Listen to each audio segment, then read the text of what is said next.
Hola, Besi. Hola, Besi. Hola, Besi. Hola, vecino. Hola, Besi. Hola, Besi. Hola, Besi. Hola, Besi. Hola, Besi.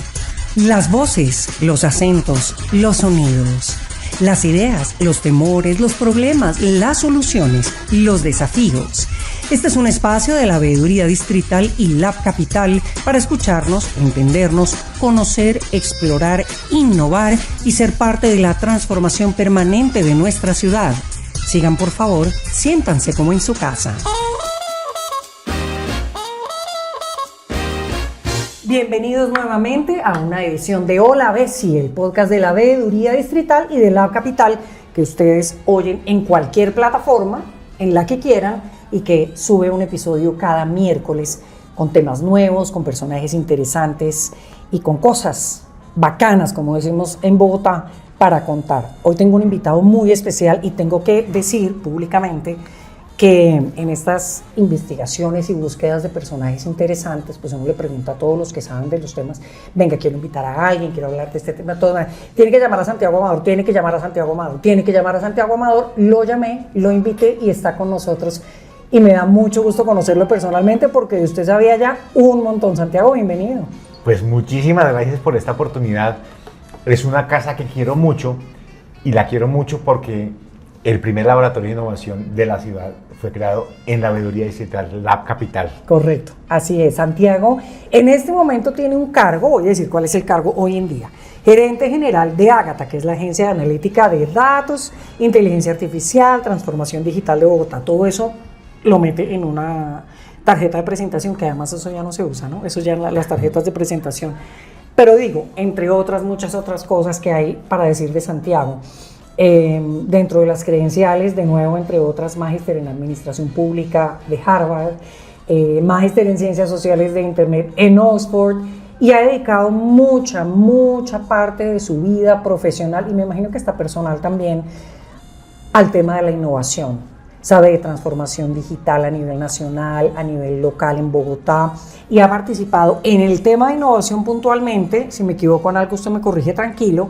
En IVO, fue director de IVO, que es el Laboratorio de Innovación Pública de Bogotá, fundador de otros laboratorios como DemoLab, ha dirigido maestrías en innovación, que eso me parece chévere, la parte de la docencia también, y asesora, entre otras entidades, al Ministerio de Educación, a la Secretaría de Educación. Mejor dicho, esto tiene todas las credenciales habidas y por haber, y mencioné solamente algunas. Hablando un poquito de innovación, Santiago, ¿en qué momento de su vida personal y profesional usted se dio cuenta que la innovación era un camino que valía la pena recorrer? Cuando sé que empezó usted con este tema, pues no todo el mundo hablaba de eso y usted dijo, yo me voy a meter por ahí. Yo creo que eso es una decisión de vida personal y profesional. ¿Cuándo fue eso y cómo fue? Fue hace 20 años y me acuerdo exactamente por qué. Y me acuerdo mucho de esa época, además fue la época en la que murió mi papá, es decir, una época que tengo muy presente en mi vida. Uh-huh. Y en ese momento no se llamaba innovación y no se llamaba innovación social. ¿Sí, no se llamaba así, no. No se llamaba nada. No se llamaba, uh-huh. Se llamaba solucionar problemas y me gustaba un poquito más esa época. Yo era gerente de las salinas de Manaure, un cachaco metido entre un desierto. Qué belleza de tarea. Una experiencia increíble y por eso estoy agradecido tanto con mis jefes de esa época porque me cambiaron. Es decir, uno en la vida lo define las oportunidades y me dieron esa oportunidad, ser gerente de las salinas de Manaure en La Guajira. Chévere. Yo era abogado, había estudiado Derecho y había estudiado Antropología. Una mezcla entre esas dos cosas, y creo que la innovación también depende mucho de no irse con un solo visión, sino con dos visiones. Muchos imagínense lo difícil, lo diferente que es un abogado y un antropólogo. Imagínate que tu hijo o tu sobrino te dijera, me voy a casar con una abogada, me voy a casar con una antropóloga.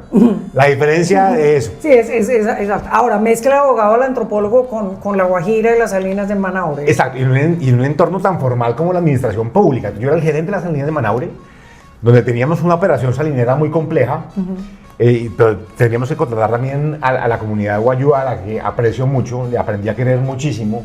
Todos los años, por los últimos X años, las salinas de Manaure, que fueron tradicionalmente muy importantes y muy prósperas, en la época del IFI, del Ministerio de Comercio, impresionante, había paro salinero. Es decir, no se estaban pudiendo poner de acuerdo los transportadores locales de Manaure con los transportadores de Uribia, con los transportadores de Riohacha de sal. O sea, se bloqueó la operación Se completamente. bloqueó la operación. Y yo tenía un barco parado ahí que me costaba tener ahí. Todo el tiempo, claro, mantenimiento. Para no era tanto, digamos, es un barco fletado con el que yo exportábamos y me cobraban. Y la gente peleando entre ellos, entre los transportadores. Es el flete más caro del mundo, entre Manaure y Uribia, el flete más caro del mundo. ¿Por qué? Porque es la única forma en la que la comunidad puede tener algo de recursos que vengan de la sal. Entonces, lo que hicimos fue, desde el punto de vista de antropología y de derecho, dibujar cómo es el sistema ahí, dibujarlo, entender el problema, y desde ahí estoy enamorado de eso, entender profundamente el problema. Y el problema no era necesariamente del flete, el problema era, digamos, cultural, el problema era de justicia, el problema era de desconfianza. Y resolvimos, ¿y qué pasaba? Los salineros, los transportadores, se tenían que parquear desde las 6 de la tarde del día anterior, hasta las 6 de la mañana del día siguiente, para poder, ni siquiera dormían. Pasaban la noche. Claro. Entonces, debe haber un mecanismo mejor para todos. Sí, eso no. Entonces, básicamente nos inventamos, haciendo la historia corta, un sistema de turnos. De tal manera que a cada uno se le daba un turno, vaya para su casa, y yo al día siguiente me comprometo a que no atiendo al turno siguiente si no lo ha atendido a usted. Con el teléfono, déjeme el teléfono y lo llamamos. Entonces duerme en su casa. Y yo lo llamo cuando esté a 2 turnos y venga. Imagínense la simpleza. Era fácil. Es decir, los turnos, es decir, eso se lo usaban en un jardín infantil. Pero a veces en esos contextos es tan difícil porque no han entendido el problema. Entonces cogimos, nos validamos de la autoridad regional, vino el gobernador de La Guajira, vino la autoridad indígena, una mujer muy respetada, Chayo, de Pieyú, a respaldar. Y vincular la comunidad desde el principio del proceso. Creamos una oficina reguladora del transporte que a la larga era una ventanilla que entregaba turnos. No estoy diciendo nada más. No es la turno, manual, en ese momento. Exacto, una ficha, ahí le dicen un ficho. Sí, un ficho. Un ficho. Y con eso resolvimos un problema inmenso y por primera vez en 50 años no hubo paro de transportadores de sal. Con una ficha de madera. Y me di cuenta, y por eso me dedico hoy a la innovación, que el punto es bajarse un poco de la escala de lo público y las jerarquías a entender profundamente un problema y resolverlo con las cosas más simples. Entre más simple, mejor la innovación pública. En ese sentido, ¿cómo siente usted que Bogotá, yo sé que usted asesora a Bogotá y conoce por supuesto innovación en todo el país, no pensé que había arrancado en La Guajira, pero me gusta porque se fue de allá para abajo y aquí estamos todos beneficiados de su trabajo. En general estamos avanzados en Colombia y en Bogotá, ¿cómo nos compara como dentro del entorno de innovación pública hoy en día? A ver, creo que llegamos un poquitico tarde, pero llegamos con fuerza, llegamos con mucha fuerza. Llegamos tarde porque digamos, el primer fenómeno en innovación pública, yo lo ubico, y vuelvo a digo, en innovación pública un poquito más formal, porque innovadores en el sector público ha habido aquí, imagínense, un país con tantas complejidades y una geografía tan compleja. Sí, había que buscar aquí se ha innovado toda la vida. Lo que pasa es que, claro, mucha gente ha hecho innovación sin saber que está haciendo innovación. Exacto. Como decía usted, en ese momento no tenía nombre, mucha gente todavía lo hace sin saber qué es eso. Pero bueno, pero llegamos tarde, pero vamos. Sí, digamos, habíamos llegado con el desarrollo de Fals Borda de innovación social, que es mundialmente conocido, que la innovación social es muy parecida a la pública. Ahorita vamos a discutir eso, pero la innovación social es muy parecida a la pública. Entonces teníamos un buen acercamiento a la innovación social, pero nuestra administración pública muy rígida al inicio. Y era rígida por dos cosas. Rígida porque el talento humano innovador es difícil que llegue al sector público, y eso lo sabe la Comisión Distrital de Servicio Civil y lo sabe la Comisión Nacional de Servicio Civil. Lo saben perfectamente, y es que el talento innovador no necesariamente tiene títulos. Correcto. El talento innovador muchas veces estudia una cosa pero se dedica a la otra. Como fue el caso suyo, eventualmente. Exacto, un abogado. Imagínense esto que es un caso real. En una entidad que no voy a mencionar, para poder traer un perfil innovador, que generalmente los ingenieros mecánicos son muy buenos innovadores, él tenía que por la mañana revisar los carros de la entidad y por la tarde trabajar en innovación. ¿Por qué? Porque el manual de funciones, Decía. de funciones y el estudio previo no podían concebir que un ingeniero mecánico estuviera haciendo innovación. Claro. No. Un arquitecto, no, pero como un arquitecto. ¿Cómo se le ocurre? ¿Qué se le ocurre? No. Y esa inflexibilidad del talento, porque a la larga la innovación la hacen las personas, hizo que nos demoráramos mucho en poder hacer innovación y ya lo hemos flexibilizado. Lo segundo es que digamos, esto empezó en Dinamarca. Yo creo que el movimiento de innovación pública más fuerte o el envión más claro empieza con el MindLab de Dinamarca, donde Christian Bason, un diseñador, dijo, ¿por qué no le metemos el diseño, pero no gráfico, sino el diseño 360 a lo público? Y eso hay todavía gente que dice, pero ¿cómo así? ¿Pero de qué está hablando? Se la fumó verde, es un hippie. Además va paralelo a la agenda más política. Claro. ¿Sí? Y también yo creo que porque los ecosistemas más importantes de innovación no son los nacionales, sino los locales. Y tuvieron que llegar algunos alcaldes en particular, y ahí sí, perdón la cuña política. A ver. Pero yo creo que desde Peñalosa, Claudia y Galán, 3 alcaldes muy claramente proclives a esto. ¿Por qué? Porque tienen menos agenda, digamos, dogmática, ideológica y mucho más ganas de resolver los problemas y menos de la rigidez gente. también. Es que cuando no todas las normas y los caminos están escritos en un papel, no quiere decir que no existan, sino que nadie se dio cuenta que no están en el papel, pero sí están ahí. Sí. Las posibilidades están. Lo que pasa es que no están en una norma o en una resolución, y hay gente que si no es con el papel y la firma del funcionario, no funciona, no camina. De acuerdo, y particularmente estos 3 alcaldes, y tengo que volver a decir, estos 3 alcaldes eran muy proclives a hacer este ejercicio de innovación pública. Y ahí hubo gente, digamos, yo no me considero el pionero porque yo no tomé la decisión de crear el laboratorio. Yo lo creé. Fueron los alcaldes. Los que apoyaron. Fueron los alcaldes y fueron los directores de entidad. Una que recuerdo mucho, una persona muy valiosa, Beatriz Cárdenas, que dice, sí, le voy a jalar a crear un laboratorio aquí. Que esa es la decisión más berraca. Pesada. Lo demás, todo con mucho amor. ¿Y qué pasó? Yo venía de estudiar en Oxford y en Harvard, conociendo un poquito de eso, de lo que había pasado en otras partes del mundo, y yo creo que otra gente también se fue a estudiar, porque fue un movimiento de gente que empezaba a creer en esto, y de pronto todos volvimos al tiempo. En 2017.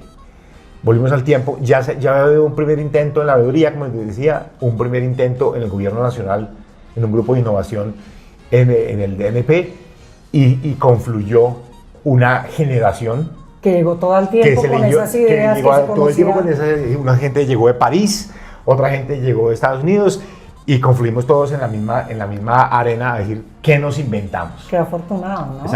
Exacto, pero fue como un serendipity ahí raro. Sí. Bueno, digo, y le hago la cuña también a la veeduría y a Juan Felipe Yepes, que crearon la veeduría. Lo que pasa es, ¿qué pasó con el laboratorio de la veeduría? Y es que, pues, sentarse a co-crear con un ente de control no es tan fácil. No, pues claro, es que no es la veeduría distrital, el ente de control dice, ay, yo me reía, ¿será que esto va a ser un podcast o esto va a ser una audiencia de descargos? Pública. No, pero mire, vamos súper bien, el podcast también. No, entonces, sí, pero era un reto exacto, difícil. Esa semillita que había sido sembrada aquí en la veeduría, que además tiene mucho sentido que sea en la veeduría, porque la veeduría es de la gente, de la calle, de los barrios, de los vecinos, por eso me gusta. De los besis. Y entonces aquí toda esta confusión explota. Y lo único que teníamos era ganas. Yo llevaba ya un buen tiempo de servidor público, yo llevo 25 años, y inconformidad. Si algo tengo más que expertise en innovación, es inconformidad. Yo soy inconforme con todo, y seguramente a veces trabajar conmigo no es tan fácil porque soy inconforme con la esquina, inconforme, y en el sector público uno tiene por qué ser inconforme, pero a su vez muy dentro de la legalidad. Y la innovación no es ilegalidad. Sí, no es saltarse la norma, es buscarle un camino que puede hacer el proceso mejor, más fácil, desde lo simple. Y por eso me gusta un concepto que está relacionado con la innovación, que es el de intraemprendimiento.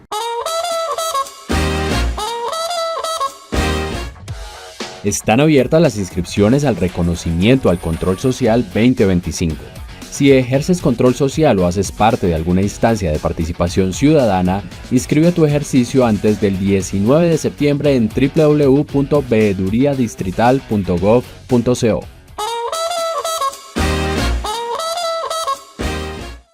Yo soy un emprendedor súper loco, pero en el marco de una entidad. No soy un emprendedor ahí en este momento guerreándomela por cualquier no es República Independiente, no señor. No. Es ser innovador. Y si me preguntas, no me estás preguntando eso, pero tiene que ver mucho con mi personalidad. No, bueno, claramente. Yo era el hijo de un papá muy cariñoso, pero muy estricto, demasiado estricto. Entonces yo aprendí a ser rebelde, pero dentro de una estructura muy estricta que era mi casa. Claro. Y es un poco como yo defino el intraemprendimiento en el Estado.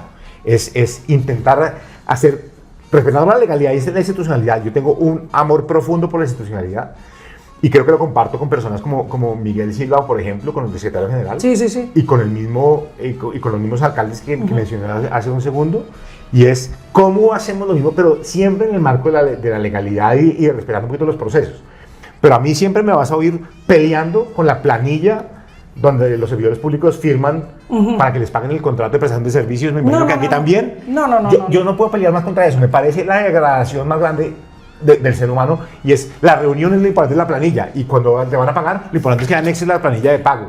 Sí, señor. Mande la foto de la reunión y anexe la planilla de asistencia, sí. Exacto. Eso es vergonzoso porque eso no es lo público. Eso no es lo que mueve la aguja de lo público. Eso es para cumplir con la norma que toca cumplir. Ahora, si en la reunión efectivamente se concluyó algo valioso, importante, o sea, en una gran idea, eso no sale en la planilla. Exacto. Esa parte la tiene que desarrollar uno. Bueno, sé que muchos contratistas, no solamente que nos están escuchando en Bogotá, sino en todas partes del país, entienden y se identifican con eso.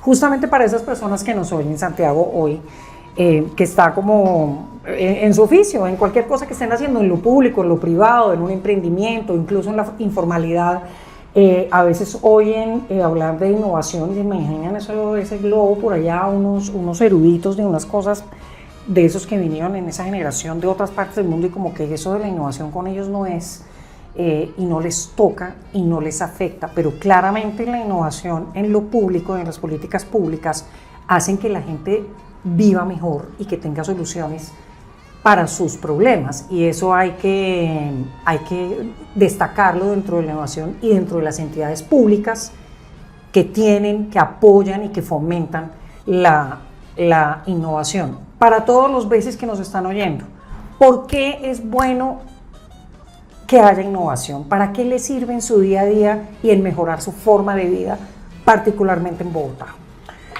Bueno, eso es muy importante. Y en su época, Claudia López lo llamaba la innovación para mejorar la calidad de vida de las personas. Y Carlos Fernando Galán y Miguel Silva, el secretario, lo llaman para recuperar la confianza de la ciudadanía en lo público. Incluso el mismo servidor público que trabaja para volver a confiar en la institucionalidad, para confiar en lo público. Hay una ruptura muy grande entre la sociedad y el poder político.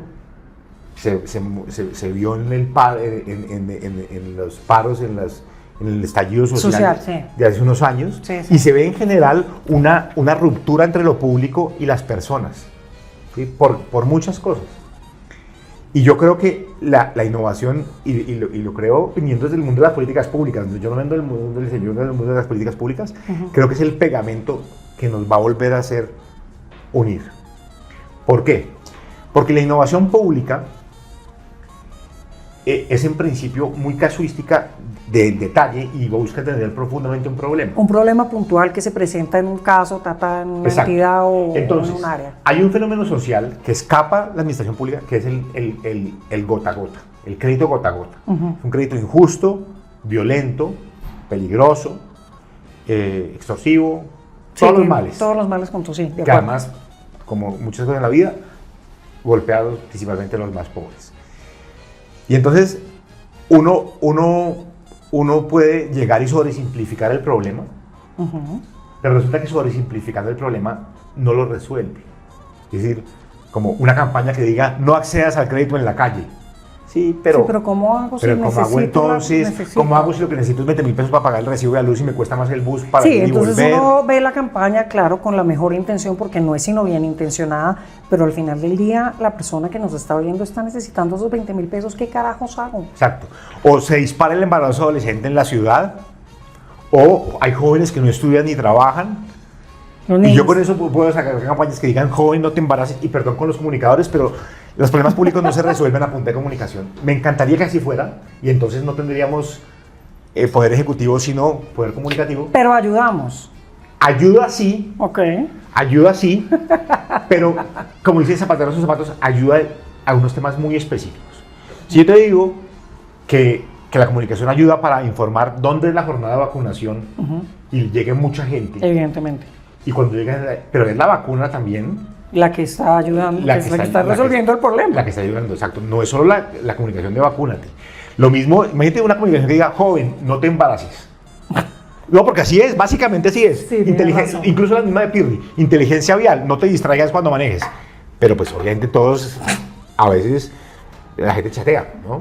Sí. Por más que le hayan dicho, por más que la comunicación le haya dicho. Sí, porque eso. es que es como la condición humana. Uno sabe que eso no está bien. Uno sabe perfectamente que eso no está bien. Y lo hace. Exacto. Por cualquier razón. Por rebeldía, por necesidad, que es el caso del gota a gota, o por cualquier razón. Pero realmente si todos hiciéramos solo lo que sabemos que está bien hacer, pues estamos hablando de otra historia. Pero al final a la gente, lo que les sirve a la gente en ese día a día de su trabajo es eso. Es que iba para allá. Entonces, la innovación tiene la capacidad de trabajar con la gente. Uno de los principios de la innovación es la co-creación. Sí. Tú no vas a diseñar sin la gente que le duele el problema.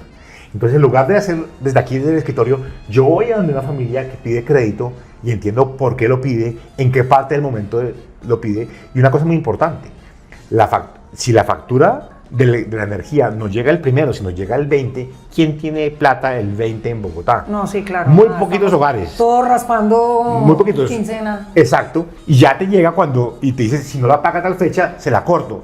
¿Qué le haces? cuesta 70.000 pesos y tiene que pagar 10.000 pesos, pero le cuesta 70.000 pesos la reconexión.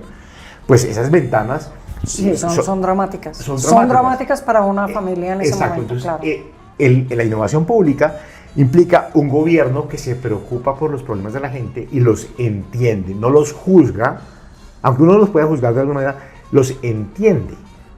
¿Sí? Y la solución que genere es una solución que le gusta más a la gente. Y que es empática. Que participó, que es empática. Entonces implica una administración empática y la resolución de los problemas. Porque la ciudad a veces uno piensa, no, las autopistas, la luz, los el agua. puentes, las grandes eso es la ciudad. Pero la ciudad también es el acoso callejero. La ciudad también es el gota a gota. Y es la inseguridad. Exacto. Entonces, para esos problemas que requieren. La olla chiquita que hay en una esquina con 3 gañanes ahí que están expendiéndole droga a los pelados, que saben que no tienen que consumir droga, pero pues ahí están y es... Lo mismo. Ahora pensemos rapidísimo en un trámite. Tú lo puedes hacer de la forma en la que quieras, como la famosa, deme la cédula al no sé cuánto por ciento, haga fila ya, haga ya. Al 150% fotocopia. Exactamente.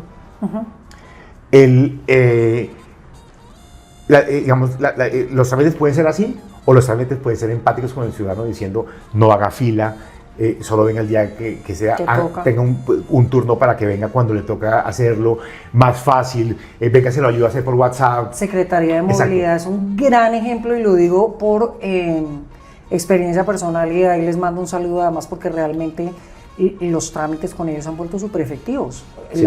Tuve que hacer un traspaso hace no mucho tiempo y por la página perfecto, la oficina de Palo Quemado perfecto, me cumplieron con el turno, o sea, realmente sí se puede. Todo eso viene de procesos de innovación centrada en las personas, es diseño centrado en las personas. Y eso, el centrado en las personas tiene 2 cosas. Lo primero, co-crear es una forma de participar, el ciudadano siente que está participando. Claro que le están parando bolas, mi opinión. Y lo segundo, hago todo más humano, el crédito más humano, el servicio más humano, el trámite más humano. Y entonces yo creo que eso es un beneficio muy grande. Usted nació en Bogotá, me decía que en una familia estricta, complicada, pero bueno, eso también le sirvió para dedicar buena parte de su vida al tema de la innovación. Yo tengo tantas cosas para hablar con usted que me va a tocar invitarla como 6 veces más, vamos a hacer como una serie especial con él. Pero antes de despedirlo, agradeciéndole muchísimo que nos hubiera contado todas estas cosas, además es un gran conversador. Cuénteme un buen plan en Bogotá. Recomiéndeme un buen plan en Bogotá. Uy. Sí, yo sé que hay entonces, pero así que usted diga el plan. yo particularmente quiero mucho Bogotá y con ocasión de este programa de la bogotanidad, como es de chévere, que ha obsesionado tanto a Gustavo Quintero, el secretario de gobierno. De gobierno, sí. Y uno se pone a reflexionar qué es bogotanidad. Bogotanidad es todo. Bogotanidad es hasta quemarse con el sol sabanero. No, bueno, y al día siguiente ¿qué tal los cachetes y se le de cachacos? Sí, se le burlan. No, Quemado de cachacos. Me gusta toda la bogotanidad. Me gusta hacer planes con frío y ponerme un abrigo, ir al Teatro Colón, porque mi papá me enseñó a ir al Teatro Colón. Así, al principio dormía la ópera y después... Ahora ya no después la disfruto, claro, ya no pueden oír. Exacto. Me gusta ir al Parque Simón Bolívar a hacer kayak en el Parque Simón Bolívar, que a veces algunos bogotanos no disfrutamos de las cosas públicas y uno se pierde una cantidad de cosas impresionantes. Es decir, estuve en el Parque Simón Bolívar remando en un lago, y ¿quién va a estar en un lago? Subir a los cerros que uno se siente en otro país o en otra ciudad, subiendo solo 10 minutos por los cerros orientales en los senderos. Yendo a Salitre Mágico a montarse en esa montaña rusa, que es una locura. No, ese sí pasa. Todos los demás. Yo iba a obligar a mi hijo a montarse, él lo quiso y después yo me monté. Yo dije, menos mal no lo obligué porque yo llevaba. Es decir, en Bogotá está lleno de planes en todas las esquinas: las librerías, los cafés, los restaurantes, las conversaciones, la ruta histórica, la ciclovía. La ciclovía, que es una locura. Yo soy un poquito menos deportista, por eso no estuve en el punto, pero juzgarán por mi barriga que necesitaría ir a la ciclovía. Mentira, los que nos están oyendo, que nos están viendo, está un poquito exagerado el tema de la barriguita, pero ajá. Exacto. Y ahora voy a decir una cosa súper ñoña. Diga. Pero yo me puse las gafas de la innovación. Entonces, cada vez que voy caminando, mi plan perfecto es: ¿cómo sería esto con la innovación? ¿Será que debería haber fila? ¿Cómo sería esta esquina? ¿Cómo sería esta esquina? Y ese plan me gusta. Yo lo llamo turismo de políticas públicas.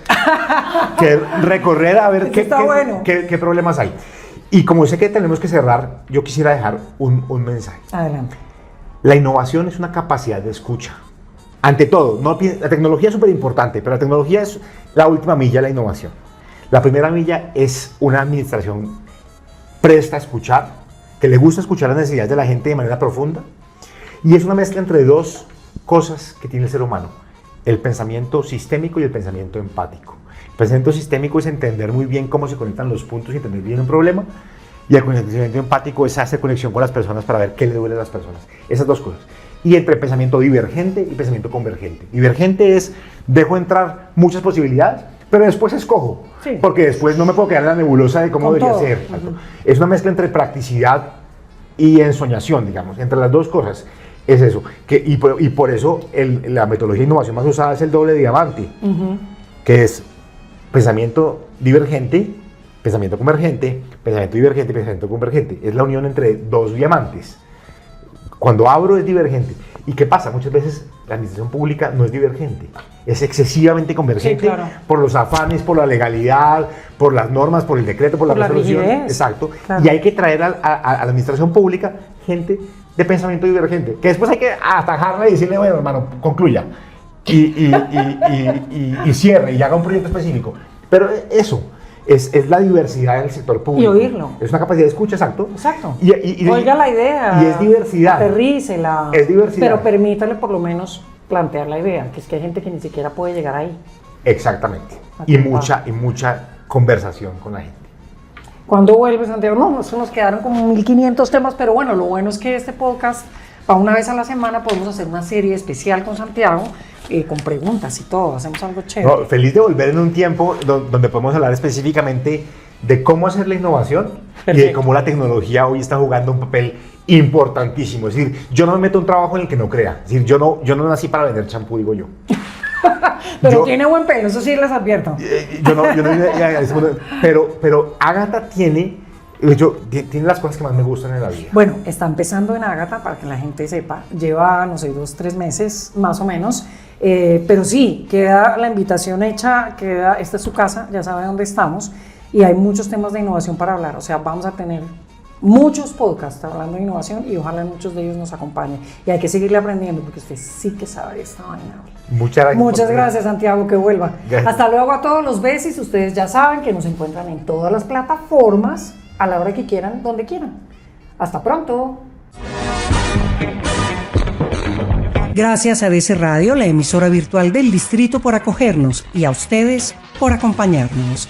Nos encontramos en el próximo episodio. Recuerden, cada miércoles hay uno nuevo y lo pueden oír cuando quieran y en la plataforma que más les guste. Hasta entonces.